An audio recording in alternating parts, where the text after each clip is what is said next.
My VIP cohort, ready to lend an ear?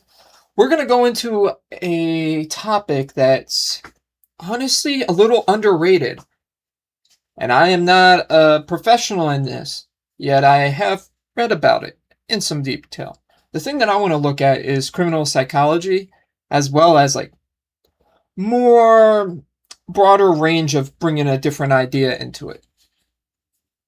Just stay with me on this.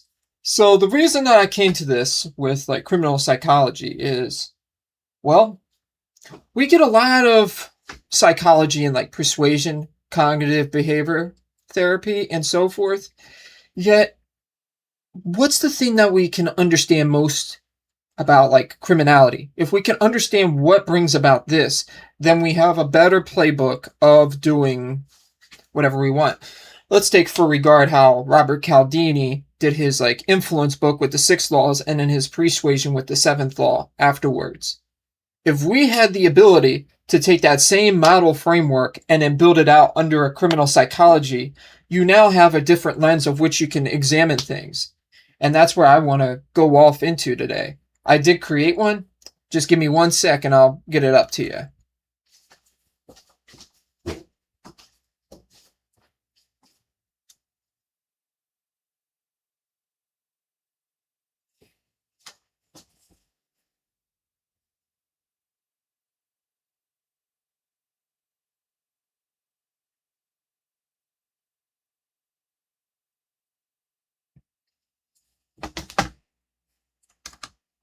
I found it. I went through Claude on this one, and I wanted to think of an idea that brought this out in the limelight.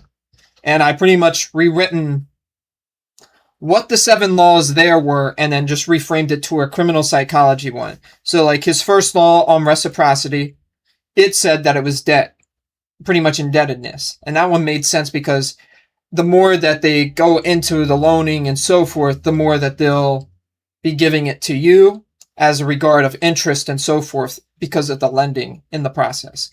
So that one where if it gets way overdriven, that is definitely a criminal psychology baseline to look at. Then for authority, it went into usurpation, pretty much a coup d'etat, a throwover, taking over what another leader is in that position, another criminal mindset in the regards that you're now do not want that institution any longer, king, whatever the name may be, or tyrant, and now you're going to put in the other leader by force. Then social proof is collusion. So pretty much like if you have another party and pretty much make it where the 2 parties are working together to make it like the baseline. So say if I was Spain and I wanted to get the UK under me, I would work inside of there to do a unification where both British and Spaniard interests are the same and flow out agenda that way and start making funds go into backing both powerful elites in some regard. It does make sense on that social proofing. So you're now getting funds into those things to back interests of both countries, and that can help with trade and so forth. Then liking, perfect one, seduction. Seduction is pretty much like, instead of force, it's using all appearances, all, how would you say, like your sexual appearance. That's the worst line. Getting the things that you want by not making it like, give me this. It's pretty much like wording it in such a way that's very sexy that it just, bam. They can't help but fall for it. That's a great way of looking at it too. And then you have commitment and consistency. Great way of it. They labeled it was entrapment. And that's, you might be like, how does the debt and then the entrapment work? Because it kind of sounds the same. The way that I saw it that first time, it makes better sense, is that they can't exit out of the commitment or consistency. That's where it's like, there is no way out. Like somebody that does it because they can and can leave at any time, but still does it anyway, that is a healthy relationship to influence. This one is pretty much, you must do these things or you will not have anything. You'll maybe starve or so forth. And that's where that entrapment comes into play. Then scarcity is coercion, pretty much like the fear of missing out and so forth. It was brought up a little bit of influence, but let's say like you coerce, like you own all the supply of that said raw rare resource. And you want to pretty much say, I'm the only person with this. And if you don't adhere to my ways, you won't get the supply. Don't mistake it for collusion. The example that I made between two governing bodies that want to have the same interest, funds can go into that regard, but the social proof is that the interests are being transacted. That's where it's like social proofing. So like Spaniard ways are getting to the UK, and then the UK is like breeding it within their own government system or communities and societies and so forth. That's where that one is. As with coercion, it's just pretty much like you have to do it in this way, or there's no other way. Think of it like if I had the only currency in the world and you could only transact through me, that is where coercion would be. And if someone else made another currency and I eliminated them, that's where that would come into play. And then unity is complicity. And that's pretty much it. Because if you don't adhere to the rules and structure of the tribe or society, then you get kicked out. So that one's that. So pretty much disbanded. So when looking at all these in the criminal psychology lands, and I reversed it from influence, the more that it started opening my eyes to understanding that this is probably the best way of seeing what tactical stuff has been used by the other side of the party. Does this mean go out there and use this use this ineffectively or use it for malicious regards? No. Merely give the idea of how things operate, because it's important. Because if you are getting manipulated and so forth consistently, and you don't know how they are using these types of things, you'll be running under the radar, and then you'll be looking at something and just feel confused as to why something happens. As many times as people tell you this, there's always a tool that they're using. There's always that case. You can't not have a tool that gets you somewhere to be. It's just whether or not we illuminate the tool being used. That's like the thing. And it takes time, it takes deliberation, and seeing like, do these hold up? And that's where we have to look in that regard. So if you have the ability to like say, okay, this person is psychopathic, what type of tools are they using? You can use these 7 and be like, okay, this is what they're using to try to get me into their control. And that's where the main thing of these tools are. As influence with Robert Cialdini's work, it was not about control. It was actually more of like a choice that people are implementing and using persuasion to get there. But if it goes way off the rails, then you're going after this control and power. People yearn for power because it gives them the authority to make the way that they want things to go. Then you have fame and wealth as well contributing, but I think the first one would definitely be power, because if you have the power, you can shut those two down by the authority that you have.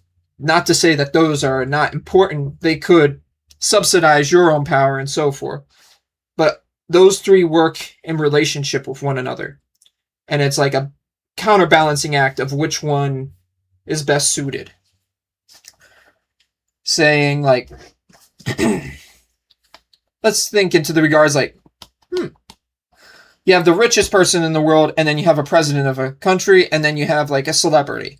These types are 3. Each one has their own type of currency that they can do. The celebrity can go off and promote a awesome product and then take a cut out of the deal, because they're like pretty much pushing it out and marketing heavily because they have that trust relationship built out and they can push out things and make it work. Wealth, they are pretty much like, with the resources, they can bring it to light and make it move. And that's something very powerful. And then power just makes sure that it gets through. Wealth is more like you got the resources, that can make it possible. Power is like, with or without resources, we can block or make it. Think of it like a doorway. Open, close, open, close. You can have all the resources in the world, but if you can close that door on somebody, it doesn't matter how many you have. That's where power comes. Then fame is just like the many doors that can open because of the trust, because they can block it off. And it's a great relationship among those three. Getting back to the point, when we are going after this control, it just derails us. Yet some can get derailed and make ever more because of it. And it's not out of the divinity of what it can be done. It's more or less its effectiveness of what it can do. It brings about a result, and results are everything in that. And it's working at a regard that's unparalleled. So use these things and test it out. I'm going to work on these, get more diagrams and built out, but I wanted to bring this to light with this video, that these things can very well give you an edge of dissecting and diagnosing what type of influence model to the criminal psychology parallel it has. And it mind-boggled me when I first was thinking, because I was, where did I get to criminal psychology was, I heard it from somebody and I didn't make much of it. I was just like, okay. But then I started thinking deeper. I'm like, nah, there's something here. Because if you can understand what brings about somebody's like harmful nature, harmful behaviors, then you know how to stop. Like the first thing, you must be aware of like what your tendencies are. And that's like one big shortcoming we have. We can just act out based on our instincts and so forth, and just become in a habit and never realize that we're actually taking these darker tendencies, and then looking back even farther, you can start seeing that it's like, whoa, I have these smaller traits that are building out, and now I have to make the choice. Do I let these traits define me, or can I manage them properly? Channel them properly to get the results that I need. And that's where I started seeing. You can channel these properly to get the results that you're seeing. Somebody could take these and be like, oh, I can go harm people with this. And that's not the point of this. It's to be aware of what's going on with these. For if you can do that, now the other person can defend against them because they see it. Same regard. So I'm going to sign off here. Deuces.